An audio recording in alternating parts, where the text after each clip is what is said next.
हिंद, वंदे मातरम। दोस्तों स्वागत है आप सभी का आपके अपने YouTube प्लेटफॉर्म आदर्श और जीके पर।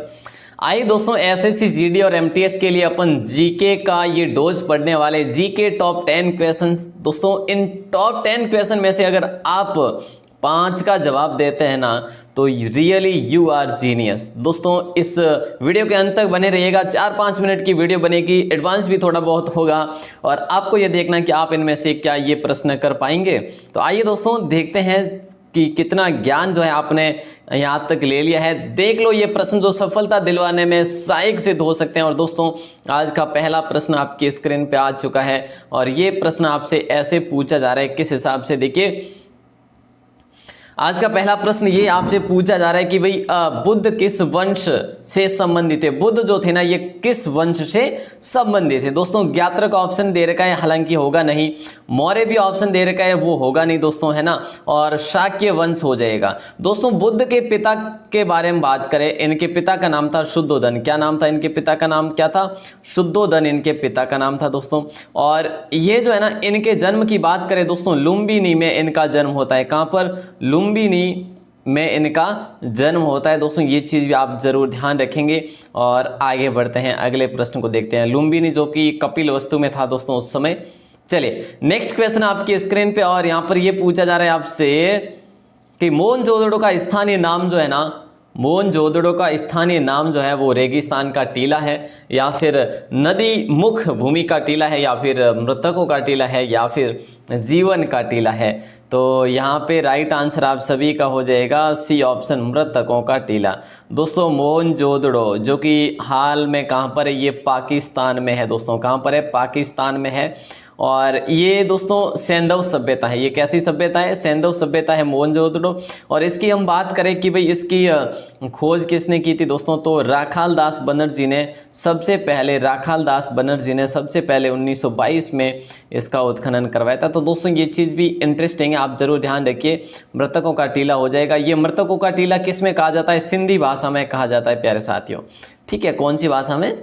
सिंधी भाषा में कहा जाता है। ओके सर, अगला प्रश्न है, अधिकांश चोलकालीन मंदिर जो है ना ये किस देवी देवता को समर्पित है? ये क्वेश्चन बड़ा ही इंपॉर्टेंट है, लाजवाब क्वेश्चन है और इंटरेस्टिंग भी है। विष्णु मंदिर, या फिर शिव मंदिर, या फिर ब्रह्मा मंदिर, या फिर दुर्गा मंदिर। देखिए अधिकांश जो छोल मंदिर, छोलकालीन जो मंदिर है ना, किस देवी देवता को समर्पित है? भगवान शिव को समर्पित है। दोस्तों आपको याद हो तो तंजौर का जो है ना वृहदेश्वर मंदिर, वृहदेश्वर मंदिर, तंजौर का वृहदेश्वर मंदिर है ना, तो उसका निर्माण करवाया था राजराज प्रथम ने।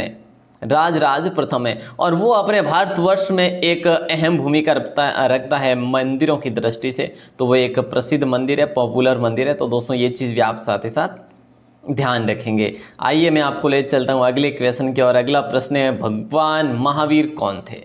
दोस्तों भगवान महावीर जो थे ना वो कौन थे?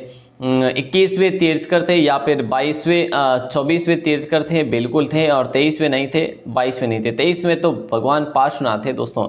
भगवान पार्श्वनाथ कौन से थे? ये 23वें तीर्थकर थे। और 24वें तीर्थकर थे भगवान महावीर, जो कि जैन धर्म के दोस्तों तीर्थकर है। ये जैन धर्म के अंतिम तीर्थकर माने जाते हैं वैसे। और अगला प्रश्न आपकी स्क्रीन पे है दोस्तों, और ये लीजिएगा, वर्धमान महावीर को परिनिर्वाण कहाँ प्राप्त हुआ था?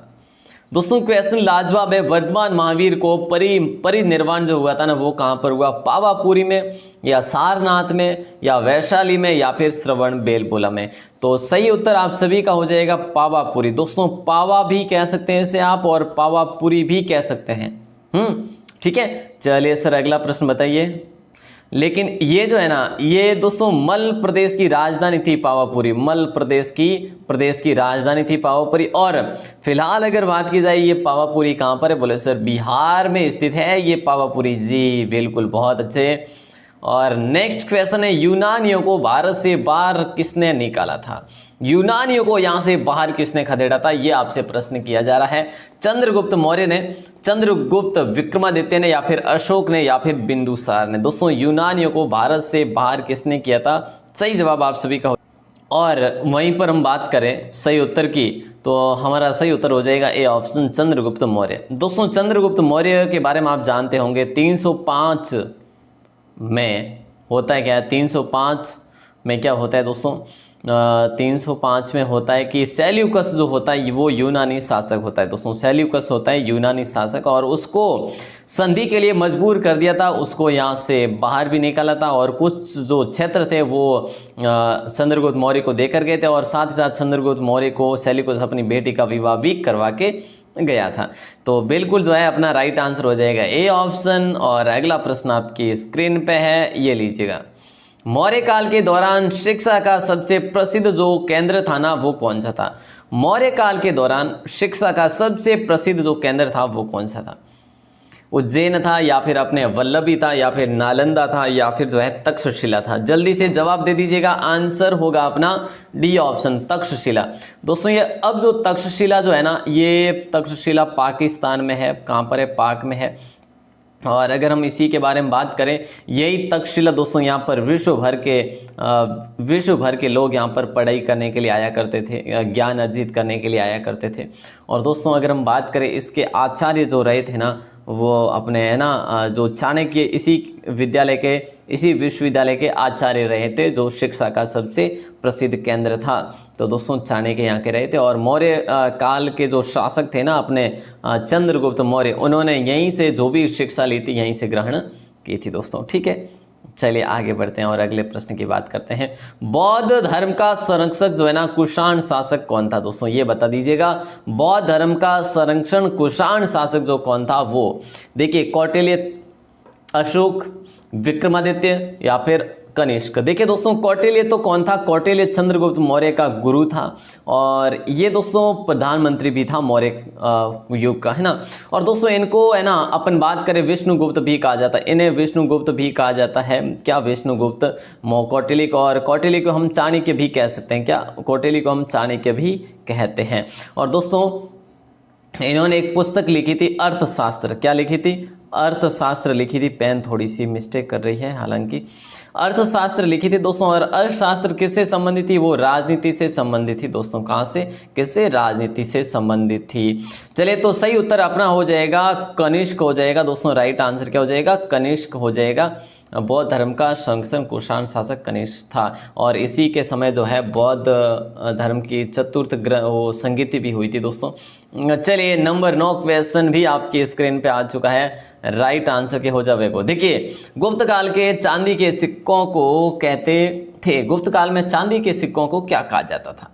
देखिए दोस्तों, कशपीर्ण या फिर शतमान या रुपये या फिर दीनार। ऑप्शन आपकी स्क्रीन पे है और जल्दी से जवाब दे दीजिएगा क्या हो जाएगा। दोस्तों टॉप 10 क्वेश्चन अब जो सीरीज स्टार्ट करने की जो है विचार किया है ना ये, तो दोस्तों आपसे निवेदन है कि आप अगर ज़्यादा से ज़्यादा शेयर करेंगे तो ज़रूर जो है इस क्लासेज को आगे बढ़ाई जाएगी, इस क्लास को रेगुलर की जाएगी। क्योंकि इसमें देखिए कुछ भी हो, हर व्यक्ति के पीछे किसी न किसी का हाथ होता है, सपोर्ट होता है। और देखिए जैसे कि अपन राजस्थान क्लासेस पर पढ़ते हैं तो दोस्तों आप सभी का सहयोग है, इसीलिए वहाँ पर इतने सदस्य जुड़े हुए हैं। तो उसी प्रकार यहाँ पर भी आपको अपना सहयोग दिखाना होगा, तभी जो है यहाँ का काम सक्षम हो पाएगा, अन्यथा मुश्किल है थोड़ा सा, है ना। तो आप सभी से निवेदन है ज़रूर से ज़रूर आप शेयर करें अपनी क्लासेस को और ज़्यादा से ज़्यादा जो है व्यूअर्स को यहाँ पर बुलाएं और वे भी है जो अपने बेहतरीन स्टडी का फ़ायदा उठा सकें। तो गुप्त काल के चांदी के सिक्कों को दोस्तों रुपये का कहा जाता है। क्या रुपये कहा जाता था? हालांकि अगर दीनार की बात करें, दीनार ये जो थे ना ये सोने के सिक्के कहलाते थे दोस्तों, सोने के सिक्कों को दीनार कहते थे, ठीक है। और चांदी के सिक्कों को रुपये का कहा जाता था। और लास्ट क्वेश्चन आपकी स्क्रीन पे मैं आपको दे रहा हूँ दोस्तों, और सही से जवाब दे दीजिएगा क्या हो जाएगा। चोल राजाओं का शासन जो था ना वो कहाँ पर था? देखिए दोस्तों चोल राजाओं ने सर्वाधिक जो मंदिर बनाए वो कौन से मंदिर बनाए? बोले सर उन्होंने बनाए हैं अपने भगवान शिव के मंदिर, ठीक है। तो ये तमिलनाडु पर इनका शासन रहा था, या फिर इनका शासन अपने आंध्र प्रदेश पर रहा था, या फिर केरल पर रहा था, या फिर अपने बंगाल पर रहा था। तो दोस्तों सही जवाब जो होगा वो क्या हो जाएगा जल्दी से? दोस्तों अगर इसके बारे में विस्तार से बात करें अपन, तो देखिए सही उत्तर तो आप सभी का हो जाएगा ए ऑप्शन, तमिलनाडु, है ना, तमिलनाडु हो जाएगा। लेकिन ये चोल राजाओं ने धीरे धीरे करके जो है ना अपना आधिपत्य जो है ना पूरे दक्षिण भारत में फैला लिया था, अपना आधिपत्य पूरे दक्षिण भारत में कर लिया था। लेकिन शुरुआत जो हुई थी ना वो तमिलनाडु से ही हुई थी, है ना, तमिलनाडु पर ही शासन ये कर पाए थे। और दोस्तों राजराज प्रथम ये यहाँ के प्रसिद्ध और प्रतापी शासक हुए थे। चलिए तो दोस्तों एक क्वेश्चन मैं आपको दे रहा हूँ, लास्ट क्वेश्चन जिसका आंसर आपको देना है बाहर आके कमेंट सेक्शन में, और वो क्वेश्चन उसका टैग आपको लगाना है फॉर यू। देखिए दोस्तों फॉर यू ये क्वेश्चन आपके लिए रहने वाला है, लास्ट का क्वेश्चन फॉर यू, और उसमें आप जितना लिख सको जरूर लिखिएगा। कांग्रेस अधिवेशन के प्रथम मुस्लिम अध्यक्ष जो थे ना वो कौन थे, ये बता दीजिएगा, राइट आंसर क्या हो जाएगा। कांग्रेस अधिवेशन के प्रथम मुस्लिम अध्यक्ष जो थे सर सैयद बदरुद्दीन तैयबजी, फिरोज शाह मेहता, हकीम अजमल खान, दिन शाह जी। उम्मीद है कि आपको आज की क्लास अच्छी लगी होगी दोस्तों। वैसे सुपर फास्ट भी नहीं बट एडवांस के साथ साथ अपने 10 क्वेश्चन मोस्ट पढ़े हैं, और साथ ही साथ आपको जानकारी भी होगी कि भाई इसके बारे में जो इससे संबंधित जो जुड़े तथ्य हैं वो मैंने आपको बताने की कोशिश की है।